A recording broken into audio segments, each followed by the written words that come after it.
ముఖ్యమంత్రి చంద్రబాబు నాయుడు గారు అది అబ్జెక్షనబుల్. చెప్పండి అధ్యక్ష. అది రికార్డులింగ్ తీసేయండి. అది రికార్డులింగ్ తీయండి అధ్యక్ష. నిధులు లేవు, విధులు లేవు. సవాల్ మీద డబ్బులు ఎదుర్కోవడం ఏంటంటే 56 కార్పొరేషన్ల అధ్యక్ష ఈ రోజు అడుక్కునే పరిస్థితి వచ్చింది అధ్యక్ష. బీసీల మీద సవాల్ మీద డబ్బులు ఎదుర్కొంటారంటారు మీరు. మరి డబ్బులు ఏం చేశారు అధ్యక్ష? రికార్డులింగ్ తీయండి. అప్పులు చేశారు అధ్యక్ష.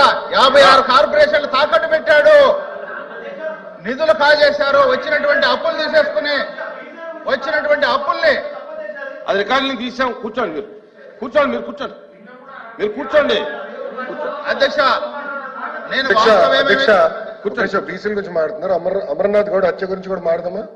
చర్చ పెట్టుకుందాం. అమర్నాథ్ గౌడ్ హత్య గురించి చర్చ పెట్టుకుందామా? ఎట్లా వైకాపా నాయకులు ఒక పిల్లోడు నోరులో అతను చదువుకున్న పుస్తకాల నుంచి కాగితాలు చింపి నోట్లో కుక్కేసి పెట్రోల్ పోసి తగలబెట్టి చంపేశారు. చర్చిద్దాం, నో ప్రాబ్లం.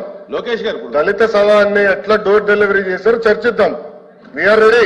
లోకేష్ గారు అంతేగాని గౌరవ సభ్యుడు చెప్తున్నారు చెప్పలేండి. చైర్మన్ గారు ఆల్రెడీ ఒక రూలింగ్ ఇచ్చారు. పద్దాక రోడ్ పైకి వస్తాం కరెక్ట్ గా. త్రిమూర్తుల గారు మారుదామంటే రెడీ. వీఆర్ రెడీ సార్, మారుదాం. అమర్నాథ్ గౌడ్ గురించి మారుదాం. మీ ఎమ్మెల్సీ సభ్యుడు అనంతబాబు గారు ఏం చేశారో అది కూడా మారుదాం. చేయలేదా? లోకేష్ గారు చేయలేదా? అనంతబాబు గారు సవాన్ని డోర్ డెలివరీ చేయలేదని చెప్పండి. మీరు చెప్పండి, చెప్పండి, చెప్పండి సార్, చెప్పండి. సవాన్ని డోర్ డెలివరీ చేయలేదా అని అడుగుతున్నా. త్రిమూర్తుల గారు చెప్పండి. బీసీల గురించి మాట్లాడుతున్నారు కదా, అందుకనే మాట్లాడా. అమర్నాథ్ గౌడ్ గురించి కూడా మాట్లాడా. Challenging. Let us discuss. Lokesh గారు లెట్ us discuss. లోకేష్ గారు సార్ ఆయన కూర్చోమనండి sir. I have right. I'm minister of the house. I have right to talk.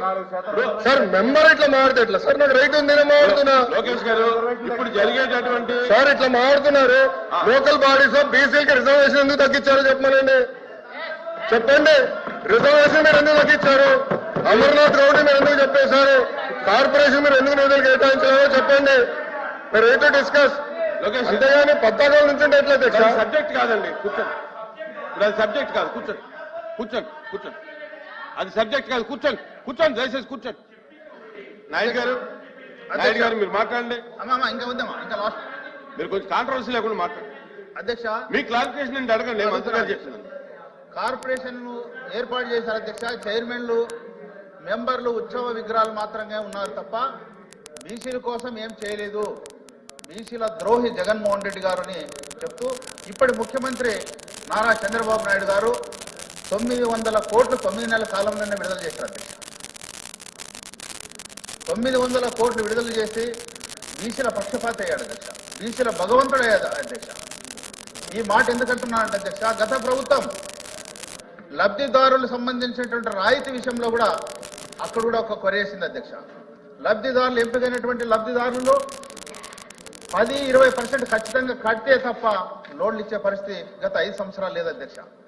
మరి మీ ద్వారా మంత్రి గారు నేను అడిగేది ఏంటంటే, బీసీల పక్షాన ఈ ప్రభుత్వం, ఈ ప్రజల బీసీల ప్రభుత్వం ఏదైతే 10-20%